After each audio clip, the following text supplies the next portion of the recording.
Tem sim, Carla. Eu acho que a gente, para poder explicar isso melhor, teria que descer um pouquinho mais para a educação dos filhos hoje em dia.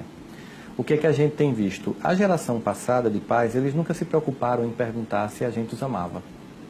Eu lembro claramente de uma vez que eu pedi à minha mãe para brincar a Micarande, que é um carnaval fora da época que havia em Campina Grande, e ela disse que eu não ia, simplesmente eu não ia. E eu disse, mas meu avô me deu o abadá, porque o avô antigamente ele ajudava na criação, né? Mas, embora meu avô ajudou bastante para mim. Mas aí ela disse, mas você não vai porque você é menor e quem manda em você sou eu. Eu disse, tem nada não, quando eu tiver 18 anos eu vou. Ela disse, não vai, porque enquanto você depende de mim, quem vai estabelecer as normas dessa casa sou eu. E eu disse, e você ainda pensa que eu vou lhe amar? Aí ela disse bem tranquilamente, meu filho, quem disse a você que eu quero o seu amor? E aí me chocou, obviamente, né? Mãe, você não quer o meu amor? Eu disse, o amor é uma escolha que a gente faz. Eu escolhi amar você. Agora, como mãe, eu não abro mão de que você me respeite.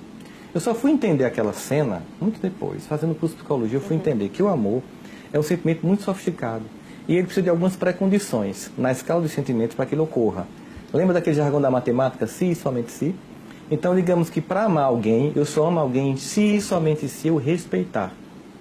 Os pais do passado não se preocupavam em serem amados, mas não abriam mão de serem respeitados. E com isso conseguiam o amor e o respeito. Infantilmente e de forma insegura, os pais de hoje querem ser amados por crianças e adolescentes, que nenhuma sofisticação ainda tem para um sentimento tão nobre. Eles realmente gostam muito, mas o amor vai ser construído na educação desses filhos. Eles tentam ser amados, mas não se fazem respeitar. E ao final não conseguem nem o amor, nem o respeito. Como eles não criam filhos, eu não estou falando de todos, mas muitos, não criam crianças que suportam não, frustração, eu não vou dar, eu não vou comprar. Eles criam pessoas com incapacidade de suportar que a vida nem sempre é favorável. Mas será que alguns até não tentam ser diferentes? Até porque eles têm uma base diferente disso. Mas não conseguem, por conta do mundo atual, desse mundo que a gente vive, dessa relação com esse mundo de consumo que a gente vive. Anchieta, eu sei que existe essa pressão lá fora, mas se a gente não decidir que vou pautar a minha família por um valor que eu acredito, a gente termina sendo dominado por esse coletivo. E aí a gente teria um discurso que é impossível reagir a isso. E não é possível reagir. É óbvio que eu não posso educar o meu filho hoje como eu fui educado. Acontece que nós tínhamos um modelo de família que começou a ser questionado, que a gente chamaria de tese, família tese.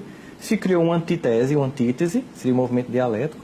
Essa família tinha alguns valores que não eram legais, por exemplo, uma hierarquia muito fechada, pouco diálogo entre os filhos, o pai mal conversava com os filhos, a mulher não tinha espaço. Então se começou a questionar essa família, porque de fato ela tinha defeitos, mas ela tinha virtudes. Só que no pêndulo histórico, toda vez que eu questiono o modelo anterior para criar o novo, eu tenho a tendência de jogar fora o que era ruim, mas também jogar fora o que era bom. Não aproveita as virtudes. Como a gente sempre diz brincando, no comparação, é que como se desse um banho no menino, uma banheira, e depois fosse jogar água suja fora e levasse o menino junto, jogasse fora o menino. Então, aquela família hierarquizada eu abri mão. Aí eu vim para uma família que era repressiva, mas eu criei uma família permissiva. E hoje, a gente também está vendo que esse modelo não está lá, essas coisas. Houve ganho, houve. Há uma democracia nas relações, a mulher tem mais espaço de poder no lar, os filhos têm diálogo com os pais, mas se perdeu o respeito. Então a família síntese, que é a família antiga, tese, a família antitese, vamos para a família síntese, nesse movimento dialético, é uma família em que eu mantenho essa democracia familiar que foi conquistada, é muito bem-vinda, a criança poder se expressar, mas eu trago de volta o respeito, a disciplina, a norma, as frustrações, que eu não posso dar tudo que você quer, mesmo que eu possa. Eu, como um pai, como uma mãe que quer educar, eu evito para que você suporte. Né? Um exemplo claro é que, por exemplo, tudo é muito pronto hoje. Você, da minha geração, você sabe que para a gente comer uma pamonha era todo um dia no milharal, catando, depois descabelando, os homens iam, era até uma coisa divertida. Depois a gente cortava, moía com moinho à mão. E 5 da tarde era um ritual familiar inteiro em que a gente comeria a pamonha. A gente passa hoje na padaria e compra pronta.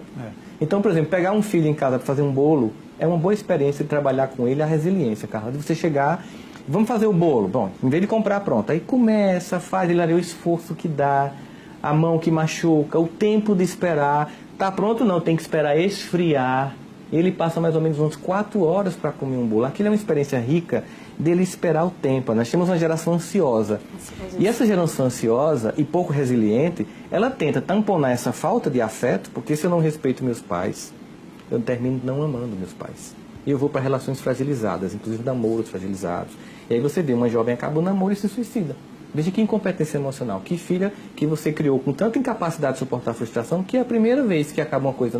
Em vez de ouvir Pablo, né? E chorar, e depois reviver, né?